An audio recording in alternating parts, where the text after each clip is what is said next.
নীলা ইসরাফিল এনসিপির একজন নেত্রী ছিল, কিন্তু সে হাদির বিরুদ্ধে অনেক কথা বলছে। কি কি বলছে সেগুলো একটু বিস্তারিত দেখি। Excess anything is very bad, এই কথাটা আমার বাবা ছেলেবেলায় আমাকে মাঝে মাঝে বলতেন। আপনারা এই মুহূর্তে হাদিকে নিয়ে যা কিছু করছেন এটা শুধুমাত্র এক্সেস না, এক্সট্রিম করছেন। আপনারা বলছেন যে হাদির পায়ের নখের সমানও নাকি শেখ মুজিবুর রহমান না। এই কথাটা কেন বলছেন?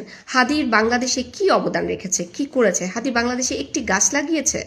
হাদি কি ২৪-এর আগে হাদির ভূমিকা কি ছিল? ২৪-এর গণঅভ্যুত্থানে হাদির ভূমিকা কি ছিল? ২৪-এর পরে হাদির কি ভূমিকা ছিল?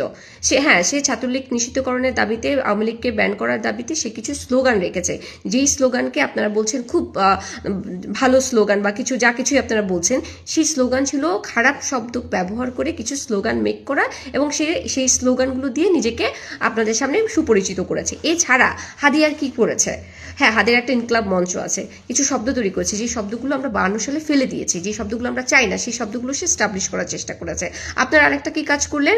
হাদিকে কাজী নজরুল ইসলামের পাশে শায়িত করলেন। আচ্ছা, কাজী নজরুল ইসলামকে ভালোবাসে না বাংলাদেশের এমন একটি ব্যক্তিকে আমাকে দেখান। আপনি কোন পলিটিক্যাল পার্টির কথা বলবেন, কার কথা বলবেন? বিএনপি, জামাত ইসলাম, এনসিপি, যতগুলো পলিটিক্যাল পার্টি আছে সবার মধ্যে সমস্ত ছেলেপুলেরাই হচ্ছে কাজী নজরুল ইসলামকে ভালোবাসে, তার কবিতা আবৃত্তি করে, তার বই পড়ে, তার গান শোনে, তার গান গায়। তার মানে কি সবাইকে হচ্ছে কাজী নজরুল ইসলামের পাশে শায়িত করতে হবে? অস্কার পেয়েছে এ আর রহমান। এ আর রহমান যখন তার একটি গানকে তার মতো করে গাইতে চাইলেন, কাজী নজরুল ইসলামের গানকে, আপনাদের মনে আছে নিশ্চয়ই, তখন কিন্তু তার এই এই বিষয়টা নিয়ে বাংলাদেশে তখন প্রতিবাদ হয়েছিল যে তিনি কেন এরকম একটি রণসঙ্গীতকে তার মতো করে তিনি গাইবেন।